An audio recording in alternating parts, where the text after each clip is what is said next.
అందరికీ నమస్కారం. నేను శిరీష. సిరివెన్నెల హోంవర్క్కి స్వాగతం. అందరూ ఎలా ఉన్నారు? బాగున్నారు అనుకుంటున్నాను. నేను కూడా బాగున్నాను. ఏంటి శిరీష మడి అవతారంలో వచ్చింది మళ్ళీ అని అనుకుంటున్నారా? Most requested video. చాలామంది మొన్న నేను కార్తీక మాసంలో ఇంట్లో శివాభిషేకం చేసుకున్నప్పుడు బ్రహ్మగారికి మడిగా వండి పెట్టాను భోజనం అని చెప్పని ఈ చీర కట్టుకుని మీకు వీడియో షేర్ చేశాను కదా. చాలామంది కామెంట్ సెక్షన్లో మడిచీర ఎలా కట్టుకోవాలి అంటే ఏంటి మడిచీర అంటే అని చెప్పి చాలామంది నన్ను అడిగారు. సో వాళ్ళ కోసం అని చెప్పని ఈరోజు ఎలా కట్టుకోవాలి అంటే ఇందులో 2-3 రకాలు ఉన్నాయి. వంటకి ప్రత్యేకించి కట్టుకునేది ఒకటి, పూజలకు ప్రత్యేకించి కట్టుకునేది ఒకటి. 2-3 రకాలు ఈరోజు వీడియోలో మీకు షేర్ చేద్దాం అనుకుంటున్నాను. అంటే గోచి పోసుకుని లోపల గోచి పెట్టుకుని కట్టుకునేది ఒకటి, పైన గోచి పోసుకుని కట్టుకునేది ఒకటి, కచ్చా పూస అంటాం మన పెద్దవాళ్ళు కట్టుకుంటారు. సో ఈ 3 రకాలు ఈరోజు వీడియోలో మీకు షేర్ చేద్దాం అనుకుంటున్నాను. ఎందుకంటే మీ అందరూ చాలామంది నన్ను అడిగారు కాబట్టి నేను కొంచెం కన్ఫ్యూజ్ అవుతూ ఉండేదాన్ని. మీ అందరికీ గుర్తుంటే కనుక మా శ్రీకర్ ఉపనయన టైంలో ఈ 9 గజాల పట్టు చీర కట్టుకుని నేను ఎలా కట్టుకోవాలి అంటే పీటల మీద కూర్చున్నప్పుడు ఎలా 9 గజాల చీరను మనం మడి చీర కింద కట్టుకోవాలనేది మీకు షేర్ చేశాను. ఆ వీడియో లింక్ కూడా నేను డిస్క్రిప్షన్లో ఇస్తాను, ఒకసారి చెక్ చేయండి. అప్పుడు కూడా చాలామంది అడిగారు ఒడుగు వీడియోలో చూసి నేను గోచి పెట్టుకుని కట్టుకున్నప్పుడు ఎలా కట్టుకున్నారో చూపించండి అక్క అని చాలామంది అడిగితే అప్పుడు ఈ చీర కట్టుకుని షేర్ చేశాను. ఇది పట్టు చీర. సో మెయిన్ అకేషన్స్కి అనమాట. ఇది మామూలుగా మనం నిత్యకృత్యం కట్టుకున్నట్టుగా మీకు ఇది షేర్ చేద్దామని. సో గుర్తు వస్తుందని చెప్పని మళ్ళీ ఈ చీర తీసుకొచ్చి మీకు పక్కన పిక్ కూడా యాడ్ చేస్తున్నాను, మీరు చూస్తారని చెప్పని. మామూలుగా మనం మడిగా ఎలా ఒక చీర కట్టుకోవాలి అంటే ఇంట్లో చేసుకునే నిత్యకృత్యం పూజలకు కానీ కొంతమంది కట్టుకుంటారు. మడిగా ఏదైనా వండి పెట్టాలి బ్రాహ్మణులకి అన్నప్పుడు ఎలా కట్టుకోవాలనేది ఈరోజు వీడియోలో షేర్ చేద్దాం. అందుకని ఆ గెటప్లోనే వచ్చి మీకు వీడియో షేర్ చేస్తాను. ఎందుకంటే అదే చీర కట్టుకున్నాను. ఎందుకంటే అప్పుడు వీడియోలో చాలామంది నన్ను కామెంట్ సెక్షన్ అడిగారు కాబట్టి వాళ్ళందరి కోసం ఈరోజు వీడియో షేర్ చేస్తున్నాను. మీ అందరికి నచ్చుతుందని అనుకుంటున్నాను. ఏంటి ఆ 3 రకాలు అనేది వీడియోలోకి చూసేద్దామా. మొట్టమొదటి చూపించేది నేను మడిగా వంట చేయడానికి మనం చెప్పాను కదా, ఆ పద్ధతిలో చూపిస్తున్నాను.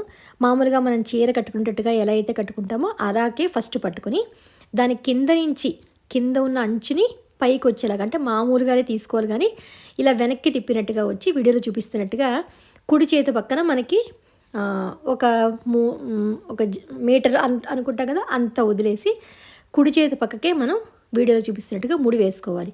అంటే ఇది కొంతమంది ఏంటంటే ఓన్లీ వంటకి మాత్రం, లేకపోతే పితృకార్యాలకి మనం వండుతాం కదా అలాంటప్పుడు ఎక్కువగా ఈ మడికట్టు కడుతూ ఉంటారు, పూజలకు కాదు. మామూలుగా కొంతమంది అయితే పూజలు కూడా కట్టుకుంటారు, అంటే ప్రాంతాన్ని బట్టి అలాగా.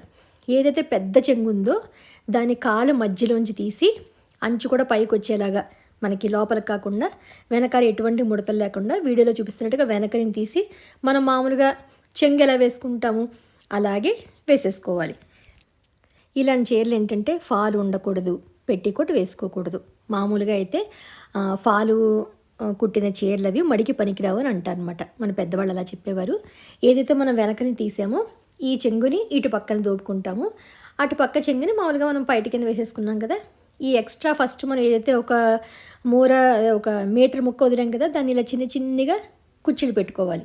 ఇది ఫ్రంట్కి మనకి ఇలా చీర మనకి ఎంత లెంగ్త్ కావాలన్నట్టుగా చూసుకుని దోపుకుని చివరి కట్టు చెంగు అంచుంది కదా, ఊరికే మనకి సైడ్కి ఏమీ కనిపించకుండా ఉండడానికి. ఎందుకంటే మనం పెట్టికొట్టది ఏం వేసుకోకుండా కట్టుకుంటాం కాబట్టి ఇలా సైడ్కి కొంచెం పైకి లేచినట్టుగా మనం పెట్టుకుని మామూలుగా ఇదంటే కొంచెం సిల్కీగా ఉంది కాబట్టి, అదే కాటన్ చీరలు అయితే కదలకుండా చక్కగా ఉంటాయి. మనలాంటి వాళ్ళు అంటే కొంచెం చిన్నపిల్లలు మాత్రం ఏంటంటే సేఫ్టీ పిన్స్ పెట్టేసుకుంటే బెటర్. అప్పుడు ఎక్స్ట్రా ఏదైతే కొంగు ఉందో దాని ఇలా 2 మడతలు వేసుకుని జస్ట్ దోపుకోవడమే, అంతే. మడి చీర రెడీ అయిపోయింది. ఇది మనం ఎక్కువగా ఏంటంటే వంటలు చేయడానికి, మనం ఏదైనా మడిగా వంట చేస్తామంటాం కదా పితృకార్యాలకి, వాటికి అయితే ఈ పద్ధతిని ఎక్కువగా కట్టుకుంటూ ఉంటారు.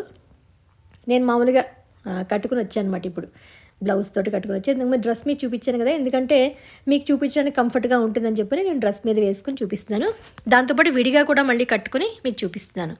అంటే కొంచెం పెద్ద చీరలు ఉన్నాయి అంటే కనుక ఇప్పుడు చిన్న పర్సనాలిటీలకి అయితే కుర్చీలు వస్తున్నాయి. కొంచెం పెద్ద పర్సనాలిటీ ఉన్న వాటికైతే కుర్చీలు అవి ఎక్కువ రాదు, కాళ్ళకు అడ్డుపెట్టి పడిపోతామని చెప్పని 7 గజాలు 9 గజాలు 8 గజాలు ఉంటే కనుక అలా తీసుకున్నవి మడిగా పెట్టుకుంటాం అనమాట. వెనక నుంచి ఇలా వస్తుంది లుక్. అయితే ఇది అర్థమైంది కదా. మడి చీర వంటకి నేను మొన్న ఇదే కట్టుకున్నాను, మీరందరూ చాలామంది అడిగారు కదా ఇదే వంటకు కట్టుకునేది. ఇప్పుడు పూజలకు కట్టుకునేది అంటే పీటల మీద కూర్చుంటాం కదా మనం, గోచి పోసుకుని అంటాం మనం. అదైతే కచ్చా పోసు కట్టుకునేది అంటాం. ఇంతకుముందు చూపించింది కచ్చా పోసు కట్టుకోవడం, ఇప్పుడు గోచి పోసుకోవడం.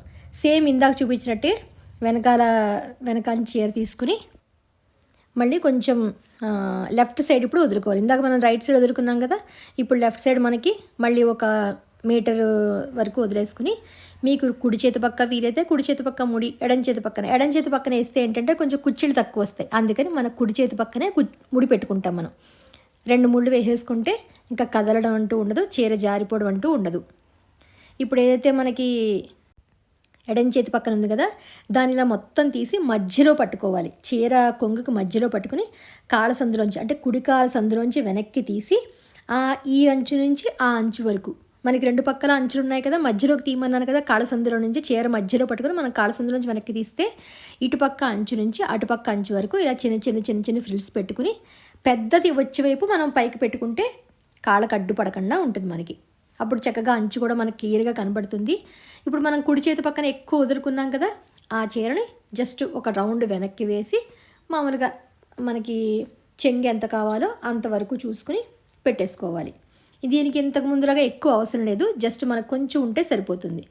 ఏదైతే ఎక్స్ట్రా ఉందో దీన్ని అంతా తీసుకుని ఒక 4-3 కుర్చీలు వస్తాయి, పర్సనాలిటీని బట్టి, చీర లెంగ్త్ని బట్టి అవి పెట్టుకుని జస్ట్ ఫ్రంట్కి పెట్టేసుకుంటే మడిచీర రెడీ అయిపోతుంది. ఇది లోపల గోచి పోసుకొని కట్టుకునే విధానం అనమాట. బయట గోచి కాదు, లోపల గోచి. ఎక్కువగా ఇంతకుముందు మా పెద్దవాళ్ళు, అంటే మా అమ్మమ్మ గారు కానీ మా అమ్మగారు కానీ నిత్యం కూడా ఇలాగే కట్టుకునేవారు. వాళ్ళు మామూలుగా నార్మల్గా చీర కట్టుకున్నట్టుగా కట్టుకోరు అనమాట. అలా వండితే వంట తినేవారు కూడా కాదుట, అందుకని ఇలాగే వండుకునేవారు అనమాట వాళ్ళు. సో ఈ పద్ధతి ఇది. నేను డ్రెస్ మీద వేసుకున్నాను కాబట్టి ఇలా ఉంది మీకు. ఇప్పుడు డ్రెస్ తీసి మామూలుగా నేను చీర మీద కట్టుకుంటే మీకు లుక్ తెలుస్తుంది ఇంకా బాగాను. పూర్వం ఏంటంటే పెద్దవాళ్ళు తమిళనాడులో ఎక్కువ కూడా ఈ టెంపుల్ స్టైలు, ఈ మడికట్టు విధానాన్ని ఎక్కువగా ఫాలో అవుతారు. మనం నిత్య పూజ ఇప్పుడు ప్రత్యేకించి చిన్నగా ఇంట్లో పూజలు చేసుకుంటాము. మొన్న నేను కైలాస్ గౌర నోము చేసుకున్నాను. నోములు, చిన్న హోమాలు ఇంట్లో చేసుకునే వాటన్నిటికీ కూడా ఈ లోపల గోచి పోసుకుని కట్టుకుంటారు. యాక్చువల్గా పెళ్ళిళ్ళు, ఏదైనా శుభకార్యాల్లో కూడా మనం లోపల గోచి పోసుకొని కట్టుకుంటాము. పైన గోచి ఏంటంటే అందం వస్తుంది, అంటే ఒక సాంప్రదాయబద్ధంగా అలా ఉంటుందని చెప్పని పైన గోచి కూడా చాలామంది పోసుకుంటూ ఉంటారు. నేను 2 రకాలు చూపిస్తాను, మీ కన్వీనియంట్ ప్రకారం మీకు ఏది ఇష్టమైతే ఆ రకంగా కట్టుకోవచ్చు. ఇదైతే లోపల గోచి. మీకు లోపల కుర్చీలు ఉంటాయి కానీ పైకి ఏం కనబడదు, పైకి నార్మల్ చీర వచ్చినట్టే తిరుగుతున్నట్టే ఉంటుంది అంతే. కానీ కుర్చీని మాత్రం మనం గోచి పోసుకున్నాం కాబట్టి గోచి పోసుకొని కట్టుకుని చీర అని అంటారనమాట. ఇప్పుడు చీర చూసారు కదా, సేమ్ ఇంతకుముందు ఏదైతే ఉందో లెఫ్ట్ సైడ్ కొంచెము, రైట్ సైడ్ కొంచెం ఉంది కదా, ఇప్పుడు బయట గోచి చూపిస్తున్నాను మీకు నేను.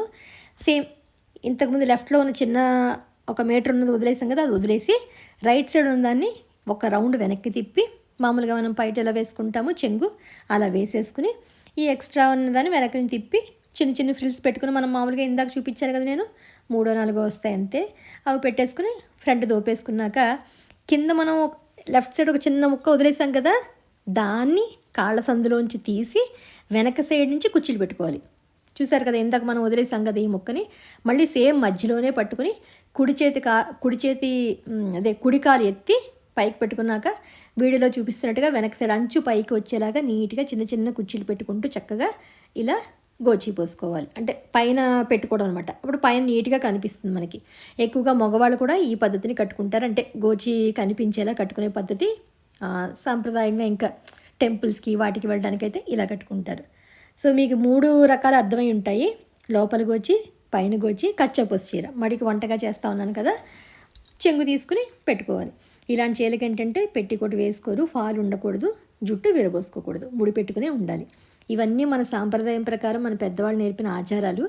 నెక్స్ట్ జనరేషన్స్కి తెలుస్తుంది, నేను కూడా తెలుసుకున్నాను ఇంకా బాగా క్లియర్గాను, మీకు కూడా తెలుస్తుందని చెప్పని ఈ వీడియో షేర్ చేస్తున్నాను. సో ఫైనల్గా చీర కట్టుకున్నాక ఇలా ఉంది. మన సాంప్రదాయాలు, మన ఆచారాలు మనవన్నీ మనం ఫాలో అవ్వాలి. నెక్స్ట్ జనరేషన్స్కి మనం వీటిని అందజేయాలి. కాబట్టి వీడియో నచ్చుతుంది, మీ అందరికీ యూజ్ అవుతుందని చెప్పని షేర్ చేస్తున్నాను. చూసారు కదా పైనకి వచ్చి చక్కగా మనం ఏదైనా గుళ్ళకి గోపురాలకి వెళ్ళినప్పుడు నిండుగా అందంగా ఉంటుంది. ఇది ఈరోజు వీడియో. మీ అందరికీ నచ్చిందని అనుకుంటున్నాను. నేను 3 విధానాలు మీకు అర్థమయ్యాయి అని అనుకున్నాను. ఇంకేదైనా తెలియాలి అనుకుంటే కనుక నాకు కామెంట్ సెక్షన్లో చెప్పండి. 9 గజాల చీర కూడా సేమ్ ఇదే, ఇంకా ఎక్కువ కుర్చీలు వచ్చి అందంగా చీర ఇంకా బాగా కనిపిస్తుంది, అంతే తేడా. ఇది చిన్న చీర కాబట్టి ఇలా కనిపిస్తుంది. సో వీడియో నచ్చితే మాత్రం లైక్ చేయొద్దు, హైప్ చేయడం కూడా మర్చిపోవద్దు. మళ్ళీ ఒక ఇంట్రెస్టింగ్ వీడియోతో మిమ్మల్ని అందరినీ కలుస్తాను. బాయ్.